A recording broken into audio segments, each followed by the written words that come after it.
Well, everyone, it's Shane Conto, your Wasteland Reviewer, and welcome to Lost in the Wasteland, my weekly interview show where I learn a little bit about somebody else's perspective on movies. And joining me, fellow reviewer, Review and Revisits. Thank you so much for coming on. Thank you. Thanks for having me. Absolutely.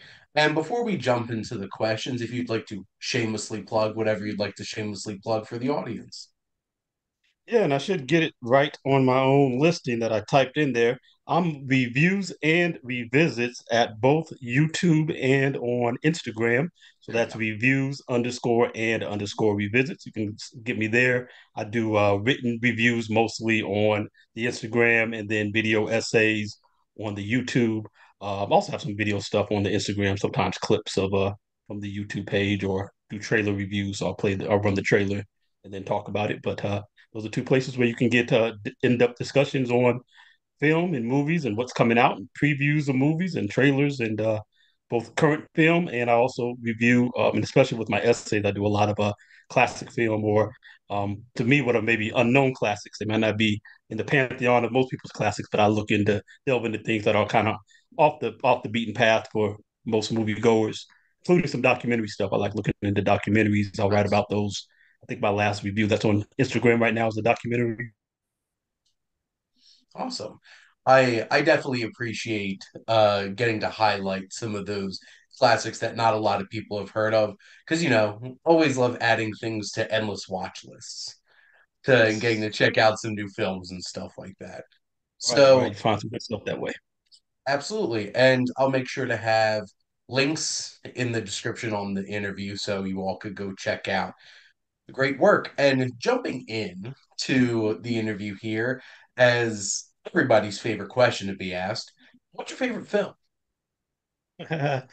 And yeah, that's definitely a very hard one. I tried to think about that, Mm, coming into the interview today, and it's just if you ask me any day of the week, I could list you 10 different films, and every day the list would be different. It wouldn't even be the same 10. And so to kind of narrow it down, if we're gonna, I'll just do a recency biased answer just to give if I'm going to give one, and I'll mm, just go with I guess I'll go with the Arrival if I'm going to. It's my most recent favorite film. awesome. Some of the others are Shawshank Redemption, Boys in the Hood, uh, Malcolm X. I have a number of them. I could just go on. Cooley High. There's a number of really great films out there that I hold all in similar regard and can't just take really one, but those would be some of the main ones that are most important to me. Awesome. Definitely some early 90s hits right there as well. Obviously, Boys in the Hood, really impactful film. Malcolm X, probably one of the most impactful and epic feeling kind of biopics that you're going to find out there. And Shawshank Redemption just hits in a special way, doesn't Right, right. I mean, I originally went to that movie thinking. I remember when it came out, I never saw any previews for it, right? And then it it? came to like the award season, and this movie kept bringing it up. I'm like, what's this stupid movie? Who cares about this thing, or what are they talking about? And I was like, oh, whatever. And then it was kind of it looked like just one of those art house films that was like just some dumb Hollywood stuff. Who cares about Mm. that? And then it was on one day. I was flipping channels, and it was on, and I recognized through the characters. I knew Tim Robbins and Morgan Freeman. I was like, okay, that's that movie from the award season they were talking about. It stopped and watched it, and it was like, wow, this is really excellent film. I mean, like, I just got captivated into it. And then I remember some years later seeing that it made like the near the top of the I forgot which organization was, but the greatest 100 movies, and it was at Mm. near the top. And I was shocked that other people actually agreed with me on this being like one of the greatest movies ever. Because usually the stuff I think is the best, most other people aren't on the same page. I'm usually off on an island by myself. I was shocked that other people that to me was really a testament of how depth that movie is and how it really got to the depth of the human spirit and human experience. Yeah, and Shawshank was one of those films that a lot of people just wrote it off when it came out. Nobody wanted to go see it. And then it was the awards bodies that were like, this is a great film. And then obviously it's I'm pretty sure it's either at the top or near the top of the IMDb top 250. So like obviously general movie going audiences that go on IMDb love Shawshank Redemption too. So there you Right, go. right. Yeah, Now, and but part of the reason why nobody cared about or nobody was interested, they mispromoted it. They tried to promote it like the movie The Rock with Nicolas Cage, and who's the guy who played the original Bond? Can't think of his name right now. Sean Connery. Yeah, Sean Connery. They Now tried I'm to. just imagining Shawshank Redemption with Sean Connery in it. Yeah, they tried to put it as like an action film, prison break film, but then they didn't have that much budget anyway, so it barely got out there. And to the degree it did, they Yeah. mispromoted it on the wrong thing, tried to piggyback on that and make it sound like it was some action film when it was a film that's the prison break part of it is just the backdrop to it. It's not the what the movie's about. They tried to make it like it was about a prison Yeah, and break it's movie. off of like what, like 15 minutes of the movie, like the very end of the movie. So yeah, that definitely isn't representative of what Shawshank Redemption is. But now, what's your earliest memory of going to the movies? Ah, got it right here. E.T. Phone Home. Saw There we this in go. the movie. First movie I ever went to when I was about 4, I guess maybe. And I guess Mhm. I'm like a couple years younger than I forgot what the little girl's name was right now. I have Oh, a Drew name Barrymore. sometimes. More. Yeah, Yeah, and I remember seeing that movie kind of through her perspective. Yeah, but yeah, first movie I ever went to see in the theater. Probably the first one I ever saw, period, because I don't remember paying attention, sitting and watching the movie at home all the way through before that. And then probably next, right behind that, would probably be Superman the movie, the original Christopher Reeve movie, because it used to nice. come on HBO all the time, like during the Mhm. summer. So me and my brother, I think we watched that just all the time. So those are like the two movies I can first remember ever seeing. Still Well, brings a those are a smile to my couple of face. It's special funny. ones. Yeah, yeah. Absolutely. And John Williams scoring your childhood. With Yes. both of Oh yeah, them. that's right. He So scored this as well. I forget that he scored ET. I forget that. Yeah. it's like you think about any movie from your childhood, there's a decent chance John Williams probably scored it because that's Yep. just how much work he had. And he's still going sometimes on occasion. Yeah. And Uh, of course, then Star Wars, which is maybe probably my favorite film series, still mhm. my genre. Well, it was. I had to divorce myself from Star Wars as of late, but it was once upon. I still have my originals, and it's still one of my all-time Mhm. favorites. I got the three up here, and Yeah. on VHS, the three originals. So Oh, I do see those back there. Those original VHS tapes. It's a it's an interesting time to be a Star Wars fan. And I'm just gonna leave it at exactly. that. But you did mention genre. What's your favorite genre of movies? Yeah, see, that's why I wanted to another thing where it's like it's hard to say that one Mhm. genre because I'm not in what makes me interested in film is not really the genre backdrop of the film, but whether that film uh does a great job of doing what film is supposed to do, exploring the human experience, having great plot development, having great character development, and all those sorts of things. So whether that comes in the form of a horror film or a comedy film or Mhm. uh, uh, sci-fi film or superhero film or whatever it may be, doesn't really matter to me just as long as uh, the movie is doing what film is supposed to do, which is to make you feel and to make you think and to have those elements that make great film. I can only say that there's one type of subject matter within film that I tend to like again and again that it's hard to ever miss. ELE extinction level event movies seem to Mhm. always be good, even if they're not that good. They still seem to be interesting to me.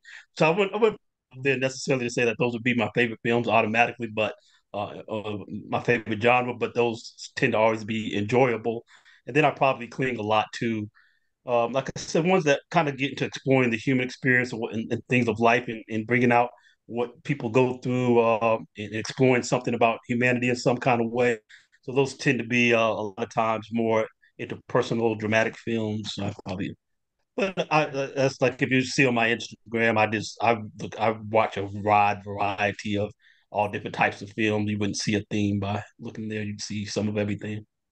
Well, I certainly appreciate that. And in the end, that's really what it's supposed to be about. And which is why it's like I know I definitely know people that's like, oh, I don't watch those kinds of movies, and it's just like you're missing out on some really good ones though, which is just like watching a little bit of everything. You get a wide range of different kinds of experiences. Now, Hmm. do you have a particular favorite filmmaker? Yeah, so I have, but with that, that always brings to me the phrase to my mind. Die a hero or live to be a villain, because all of the ones that I classically at one time would have classified as a favorite have all gone on to disappoint me so many times. It's hard to laud them as as favorites. Classically, it would have been Spike Lee. I mean, in my childhood, he just had film after film after film, and others would have been, I would say, Scorsese, and with Spielberg, Hmm. and as well as there was another guy. I'm trying to think of his name right now, but yeah, I think those three will probably be up there for three of my most favorite. But in more recent years, right now, who I would look to as far as films, and I can never pronounce his name right. Denis Villeneuve, the uh, Denis Villeneuve certainly has swung into the scene and grabbed a lot of people's attention. And I know yeah, not a he and lot Nolan. of people went to go see Blade Runner 2049, but like those who did were blown away. And then obviously with the past two Dune films, in terms of what he's been able to do, he's trying to might be fast lane for a Oscar for Best Director for Dune Part 2 Yep, this yep. year. I was kind of holding out after Arrival, which is the movie that I'm new to him, and didn't really pay Yep. him much attention because, like I said, most directors are hit and miss these days. One movie will be great. It's like the last 20 years, not just like in the last couple years. One movie will be great, the next one will suck. Do another one, it'll be pretty good. The one after that'll be awful. It's like it's hit or miss. It's like I don't get too high on one movie that's made by a director. Like, oh, he's a great director. He did a good movie. The next one will be awful. But now they've got, like you said, three or four in a row under his belt, and what he's done with these films. And somebody was saying, I was on somebody else's review on Instagram. They were saying that Dune 2 is the greatest movie ever. I'm like, Dune 2 is not even the greatest movie that Denis Villeneuve has even made, because Arrivals is his best. He's made some great That's films, just a and special film. I think it was Prisoner. This was probably the first one that I saw of his, and boy, did Mm. that hits on a deeply disturbing, very human level, and What's that really one called? pushes Prisoners.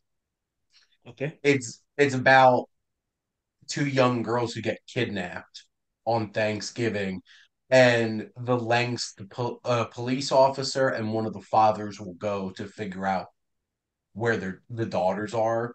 And Hugh Jackman's one of the fathers, and he people think it can be scary as Wolverine. You have not seen anything until you watch Prisoners, because that man scared the shit out of me in that movie. Was was he like, I have a special set of skills? Skills that could be, I That feel doesn't really like sound. I feel like it's more like you get this man drunk enough and give him a hammer, it's like this is a really large man and he's going to do some serious damage to you. Which and it also has like Jake Gyllenhaal in it. It's just a really, really impactful film, and Villeneuve's definitely had such an interesting range of different kinds of films too, between that and Sicario and Arrival. Obviously, he's certainly leaned into science fiction with Arrival and Blade Runner and the Dune films. And I even think that his next film, after Dune Part Two, is supposed to be a sci-fi film. So I think he has a favorite genre, and I can Yeah, it's appreciate looking like that. it. But yeah, I can But see with what you're talking about, Hugh Jackman in that kind of situation. The only thing scarier than a mutant is a father who's defending his daughter. So yep, and I can he's not the understand kind that. of father I would want to mess with. Right, So right, right. there you go. Now, thinking about in front of the camera, who are some of your favorite actors? Some of my favorite actors, I would think, Chadwick Boseman before he died was one who I was probably looking at the strongest. Mhm. Um, Denzel historically, and other people I've kind of looked at are like De Niro, and then he's had a good turn a couple of years ago again with seeing him in Joker. Mhm. He's done some very different kinds of characters where he's the scary guy or to where he's been the scared guy in the Mhm. film and uh, gone from dark villainous roles to doing great at comedic roles. So people like that. One of the people I like most right now, who I kind of look to, is I always get an Emma Blunt. I always almost want to say Emma Stone, but it's Emma Blunt. She's always I'm always interested in what she's doing. She's even though I have no interest in the movie Fall Guy, uh, that that uh, that show was on when I was a little kid in syndication when I was really little, and that's a TV. That's not meant to be a movie. I don't know what they're doing that, but they didn't need to make that. That's one of those movies nobody was asking for. I don't think, and I know I didn't want. It was good as a Well, little '80s TV show. I don't know why it's on now as a movie. I think the funniest thing is how so I've seen so many people say you don't want like you complain about Hollywood not making original movies and then you don't go see the Fall Guy. I'm like, not a great example. This is actually based off of something else, which to be fair, I've never actually seen the show, and I don't know how close the show is to the movie, but like fun time with the movie. It's unabashedly just like, hey, let's put on a bunch of fun stunts. Ryan Gosling and Emily Blunt are really charismatic and have great chemistry together, and that's it. Just have some fun with it. So, because Yeah. yeah, I have no idea what the show's actually about, and I don't know if it's close in any way, shape, or form, but it's about Stuntman, and that's basically it. So, and trying to figure out mystery around like a missing star of a movie. So that's Okay. basically the That's idea of the basically what the movie. show was. It was this stunt man, and it was this really pretty chick. I forget her name right now. She ended up going on to be in like not 90210, but what's the other Melrose Place and stuff like that later. Mhm. Anyway, yeah, stunt man, and they would solve mysteries like they were detectives on the side when they weren't doing stunt stuff. I don't. Well, I That guess was then the basically the movie show. is exactly like the TV show. Okay, that's So a little show, but it's there like you go. needed this. But yeah, No, I don't think we needed it. I think David Leitch is just like, I'm a stunt man. I love stuntmen and stunts. Let's go make this movie. But Emily Blunt's so great. I love Emily Blunt. I like I have big expectations for when they said that they were going to make a new Mary Poppins movie. And I'm like, who the hell are you going to get to replace Julie Andrews? And Emily Blunt did a really good job. And I'm just like, respect. Have a lot of respect for Emily Blunt. But no, some of the actors you mentioned, like obviously Chadwick Boseman, that's so terrible because he was such a talented actor and honestly starred in some of the most like as some of the most important people in whether it's black performers or athletes and just being like that niche and then of course playing Good Marshall and some other yep folks.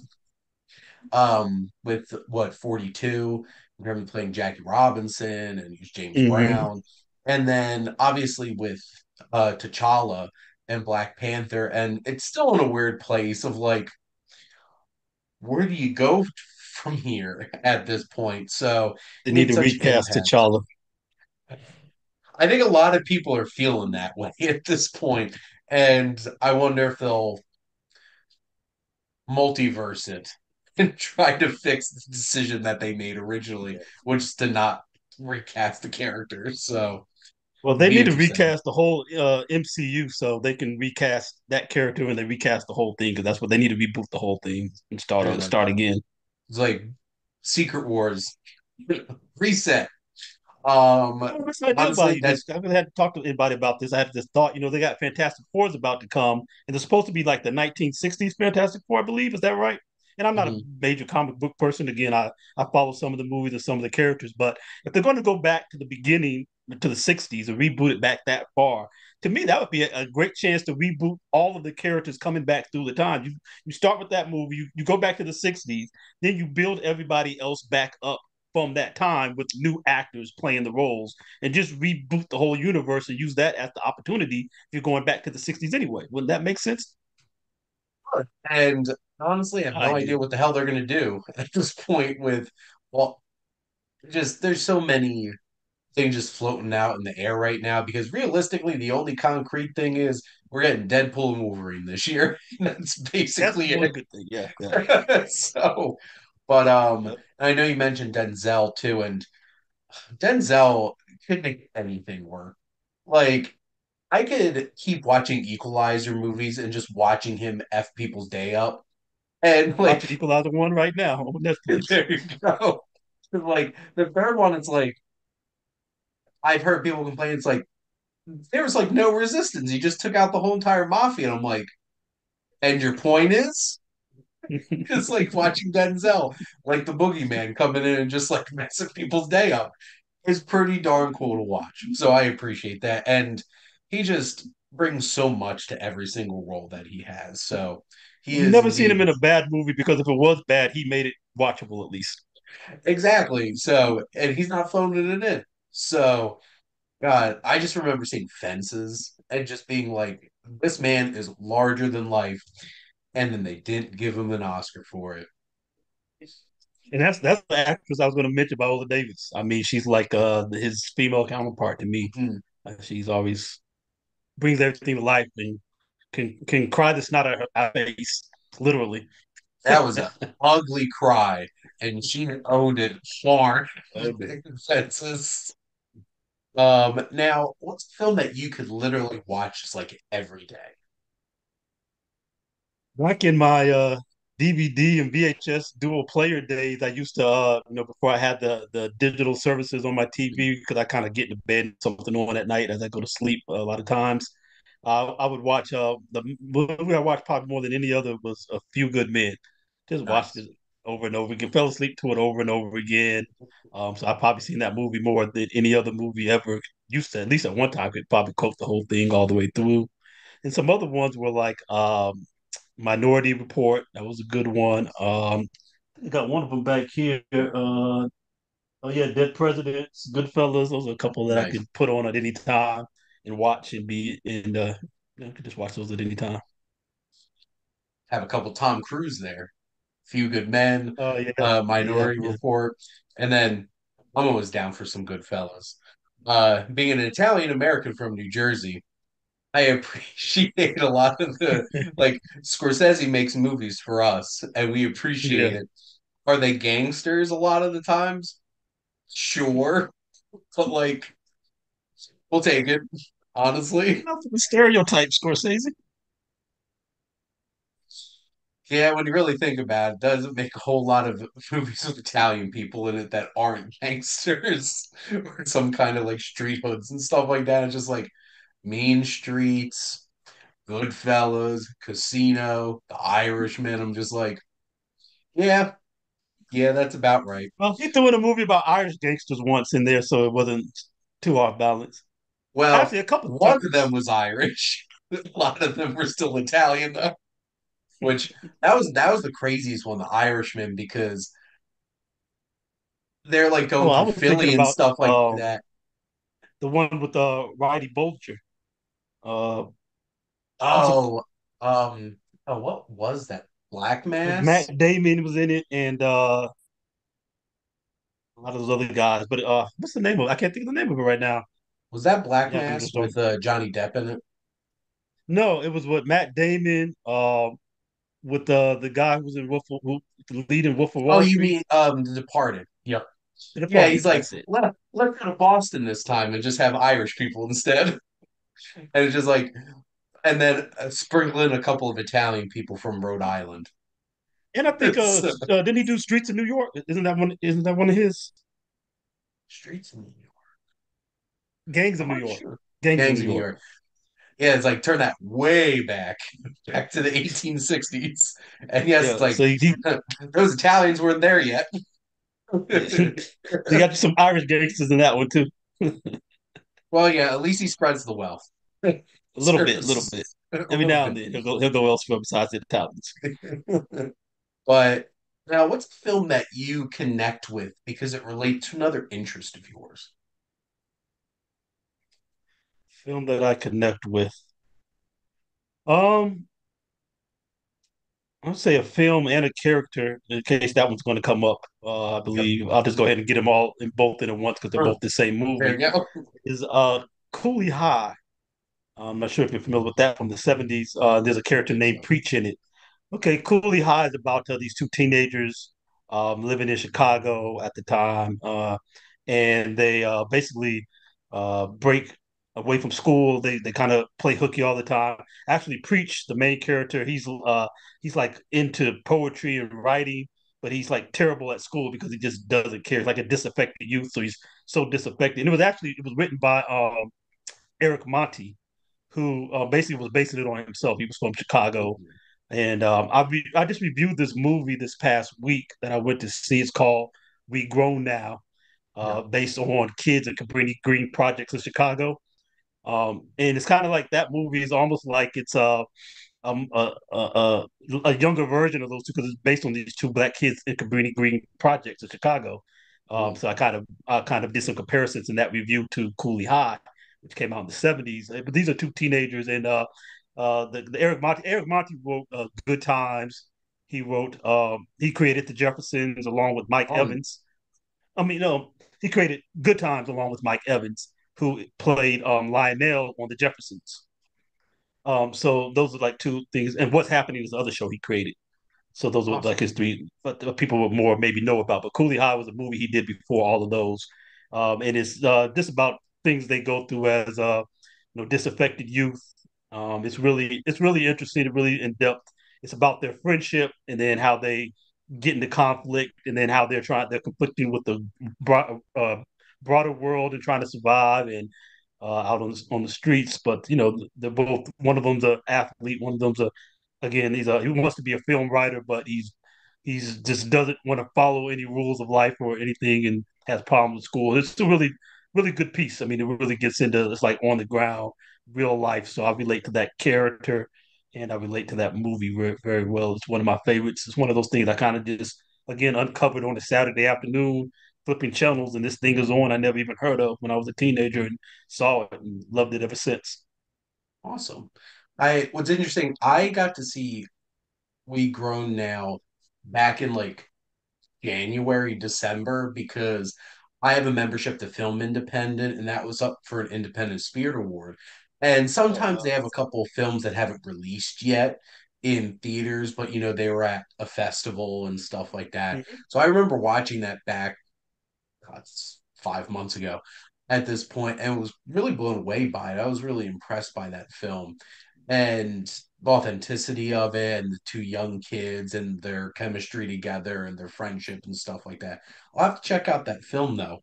You said Yeah, Cooley Coolie High? High is kind of that, but it's even grittier, and even kind of more real to life, or more, from a teenager standpoint. So they're more Yeah, out there and what's happening. And there's a great song that came out of the movie you probably heard before that.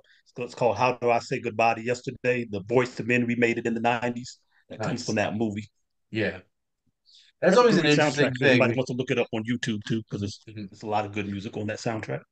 Yeah, it's interesting when you hear a song and you're just like, wait a minute, this is from this movie? And you have one of those kinds of moments. I was watching the Poseidon Adventure the other night, and my wife's like, "Oh, they're singing this song in it," and then at the end, it's like made for the movie. The song theme for the Poseidon Adventure is like, "Oh, this came from this movie," which is always an interesting little revelation with stuff like that. But now, only a couple more questions here. But what's a film that you love that you feel like would surprise people? I got this one ready. Still Magnolias. That would be a movie I wouldn't Nice. anybody expect it. Yeah, that kind of goes back to kind of this point I was making earlier. Well, I guess I really didn't even say it here. You would. It's more about how this. It's hard for me to say I relate to any one character in movies because it's more about the movie relating to me because what I look at for movies is for not for the characters to be demographically like me or to be from the same perspective as I am, but what brings me into a movie is uh, me relating to the characters because I can be brought into their purview and their experience. And so, this is another movie, one of those movies I found as a teenager. Wouldn't have thought I would have liked it because I'm definitely not the audience for the movie, but because it's a good movie, I like it. The genre didn't matter. The fact that it's about middle-aged white women didn't matter. It was funny. It's a good movie. Uh, it deals with a lot of human relationship stuff and people going through certain struggles and dealing with loss and all that kind of stuff. And these are kind of universal themes. And The movie's just well made movie, great ensemble cast. So it's Yeah, one the of those casting's insane. kind of one of those secret pleasures that I just happen to enjoy. It's not a go to movie for me, but if it's on when I'm flipping channels, I'll stop and watch it again because it's a good watch. There you go. Yeah, because like the amount of famous actresses that are in this movie is Right. ridiculous. And even, well, just in general, the whole cast, because there's just so many talented people in it. And that's the thing. If a film works, it's well made, you connect with the characters and stuff like that. It's just like it works. Yeah. It's a wonder of film. Sally Fields, Dolly Parton. Love I can't Dolly. remember her name. Yeah, the pretty woman. I can't think of her name right now. I just draw Julia blanks so Julia often. Roberts Julia was in it too. Roberts.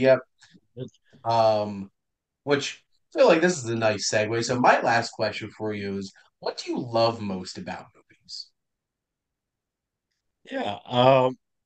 I love kind of the majesty of being able to get lost in a world for a couple hours and uh, being able to experience something through the film. So again, I'm not looking to be entertained as much as I am looking to be uh, to be enlightened in any kind of way, to feel anything, to have an experience. I want to go to a movie or sit and watch a movie, even if it's at home, and have some kind of experience where I go away from the movie and I'm still thinking about it too. I know a movie is good if I'm still thinking about it 2 or 3 days later, and I know I saw a bad movie for sure when it's a day later and I hadn't thought about it since I left the movie theater or since I pushed stop on my remote. I know if I had, and now then something I'll come across something like, oh yeah, I watched that movie 3 days ago. I hadn't thought about it since. I was like, yeah, that sucked.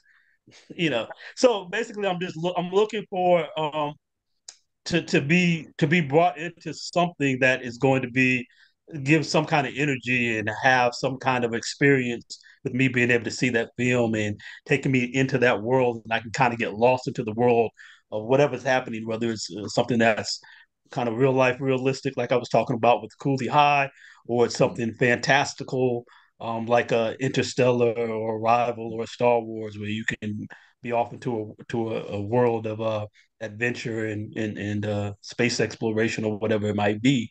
I just want to get taken away to something where I can be moved by that film in some sort of way and learn something about the human experience, or to make me think or have some kind of introspection from having watched it. Absolutely.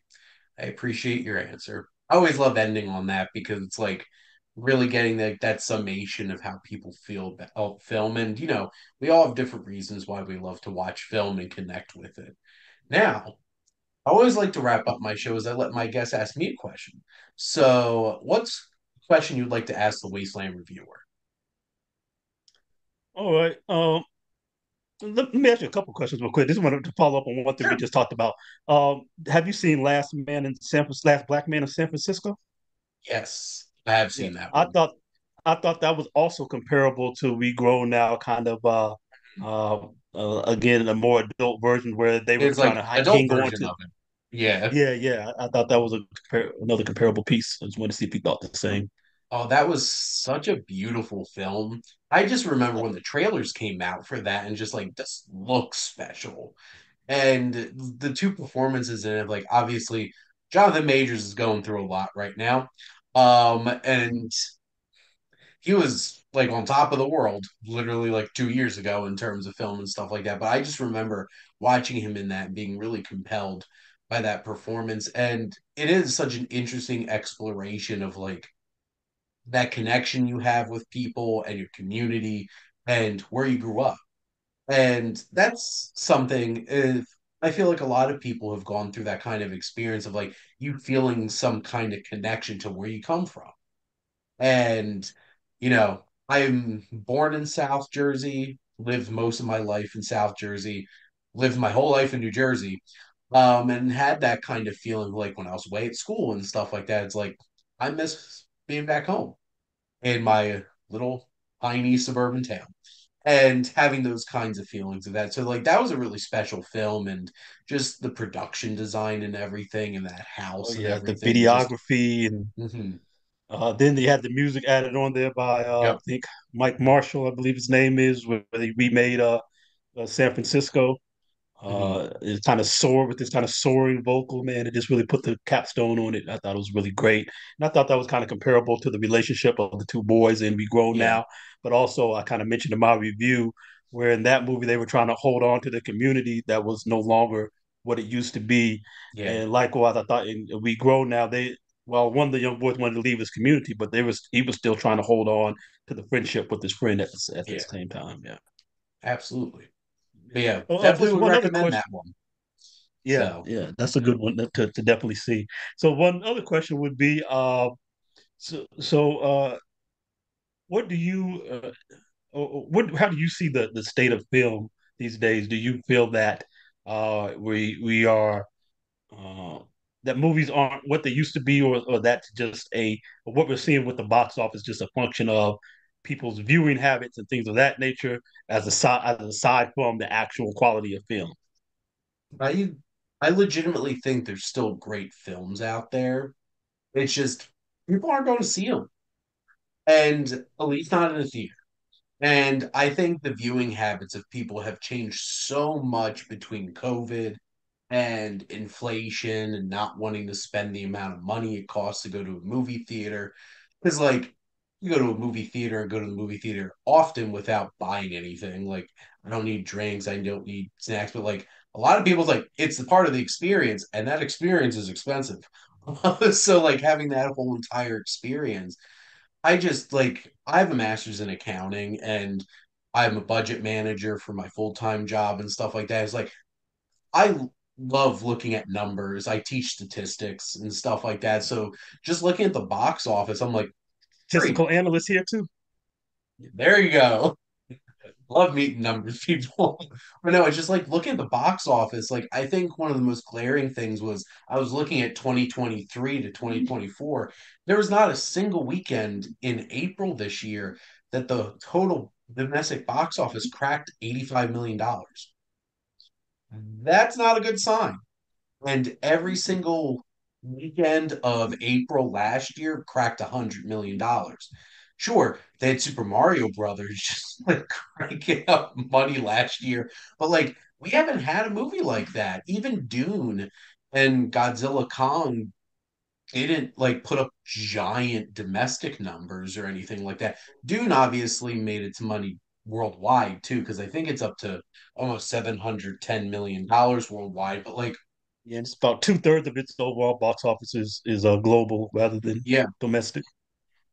it's a shame. And even something like the Fall Guy came out. It's like $140 million movie, made like 20 something domestically.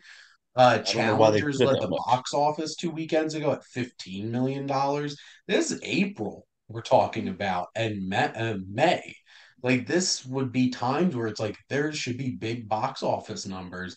Like this time last year we had Guardians, so like that blew up. Obviously, I'm really hoping that Kingdom of the Planet of the Apes and Furiosa make some money, but like they're not they're not franchises that have historically made a ton of money.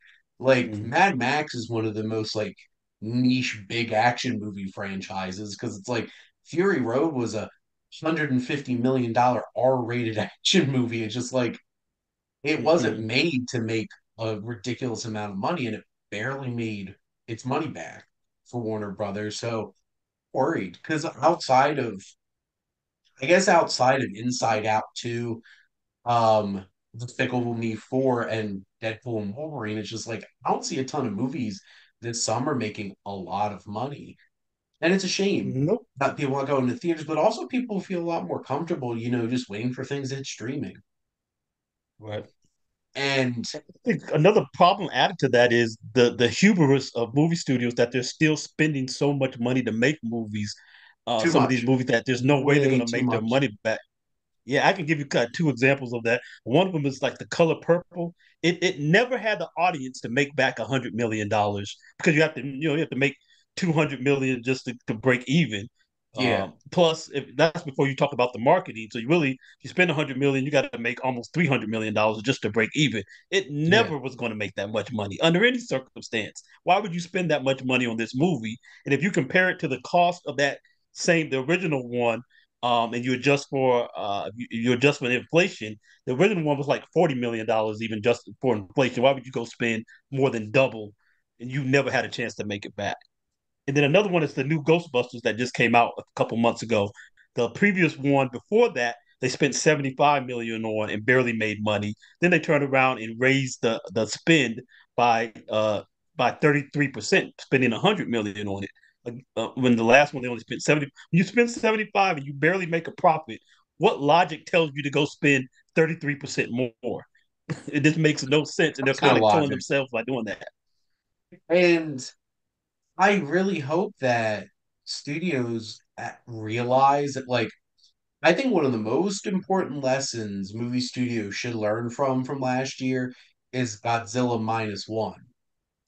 That movie cost like $15 million. Well, And I'm still finding it hard to believe that that's actually true. Do you really believe that it only cost 15 million?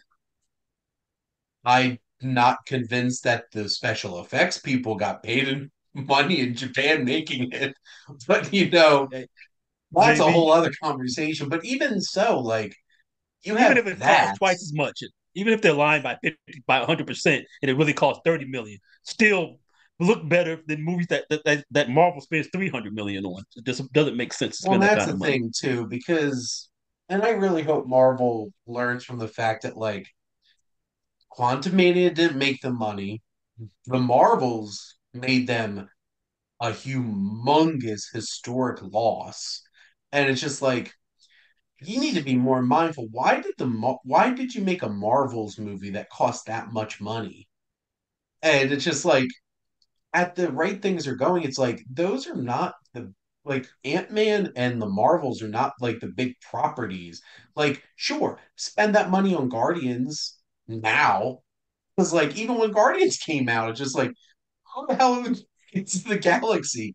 And they found a magic recipe that worked. And that made a ton of money. And, like, Guardians 3 made like close to $900 million worldwide. And that was about it for Marvel last year because That was nothing it. else really did great. It's just, it's too much. And you could do smarter. And two examples, and I love these film to pieces. Mad Max Fury Road is one of my favorite films of all time. Whose bright idea was it to give George Miller $150 million to make that movie? It was a bad decision, Warner Brothers. And then Warner Brothers did the same thing with Blade Runner 2049.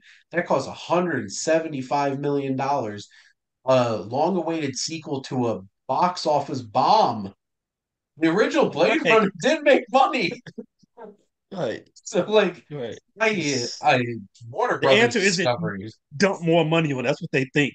The answer is to actually be creative, to actually think about story, to actually think about how you can connect with audiences and give them that classic hero's journey with characters who are well developed and who represent something and aren't just empty archetypes that you just throw on screens. And this archetype over here, evil guy who's just evil for evil. That's Zack Snyder's whole thing. Rebel Moon stuff is garbage. But anyway, I won't get on that Place soapbox. keeps one to play it. Yeah, I yeah. don't So get you Netflix got to make either. stories that connect with people. That's the bottom Yeah. line. Well, I think the biggest lesson Disney's going to learn this year is what happens with Mufasa. Oh, yeah, It's like, I don't, I don't think that's going to go how they think it's going to go, but we'll see. It has a chance, well, but here's I the think people thing. are over it. Well, they learned the wrong lesson from the Lion King making $1.7 billion. People weren't happy through that movie. And it's like, well, that made 1.7 billion dollars, so let's make a prequel. This is Yeah, not that what made we its do money here. off of the fumes of people's great feelings about the '90s originals, and that was all. It was just like with How's it? A Force Awakens, that made $2 billion based off of what Star Wars had been. Once they got to see Disney's version of it, by the time you got three movies later, it was only making one quarter of that. They can only get 500,000, and now they don't even make Star Wars movies anymore because it did so bad. once Disney got a hold of it. And they're doing the same thing, I think, with this franchise. They got a bunch of money based off of the history and the feelings that people had of the history of the Mhm. franchise. But now Disney's doing what it's doing with it. People don't want to see any more stupid prequels. We're kind of tired of prequels. I mean, George that started with George Lucas killing the Star Wars prequels a little bit, but the way that he did that, and we get prequels for everything, and they just keep getting worse and worse, and nobody wants prequels anymore. Especially not live action lions that are really not live action because they're CGI. So It's why not just just an do animated? it's just an animated movie except photorealistic CGI. It's just Or like realistic animation. Just do regular animation, and then you have the freedom that comes with animation that doesn't play well in live action.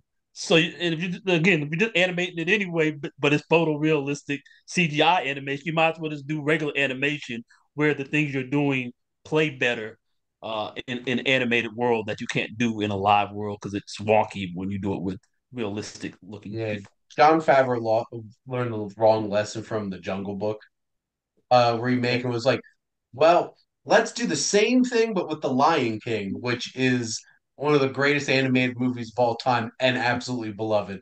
Nothing against the original Jungle Book. It's 75 minutes of randomly just walking through a jungle and occasional songs in it. There's a big difference between the Jungle Book and the Lion King. And they're like, well, let's just remake all the great ones that we can't possibly make better. It's just like, well, that's where you went wrong.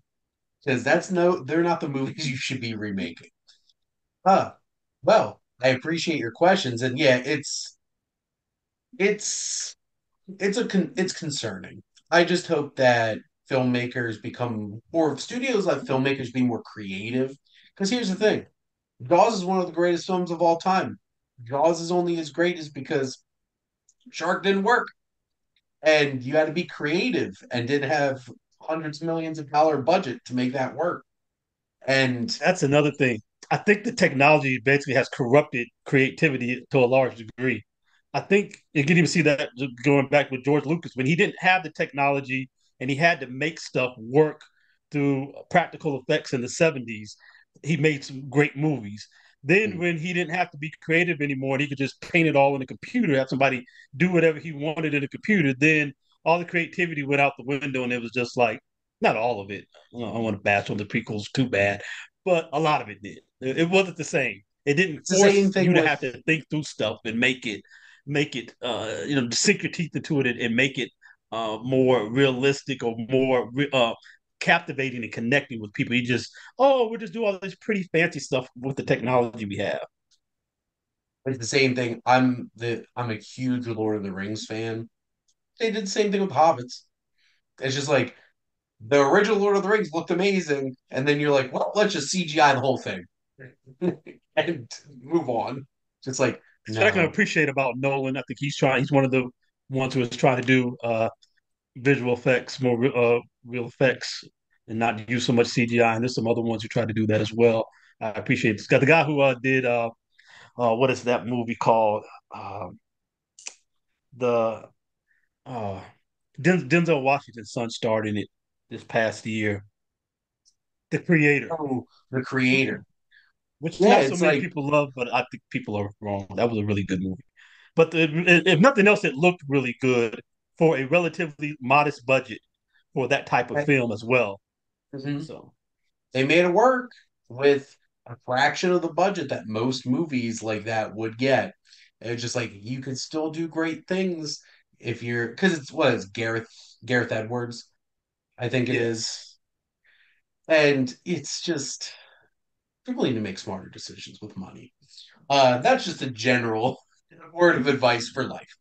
But anyway, I really appreciate you taking the time to chat some movies with me. I had a lot of fun, and thank you so much for coming on. appreciate you having me. I'm reviews and revisits once again. Check me out on YouTube and Instagram. Absolutely, go check it out. And thank all of you out there for always tuning in and supporting your Wasteland Reviewer.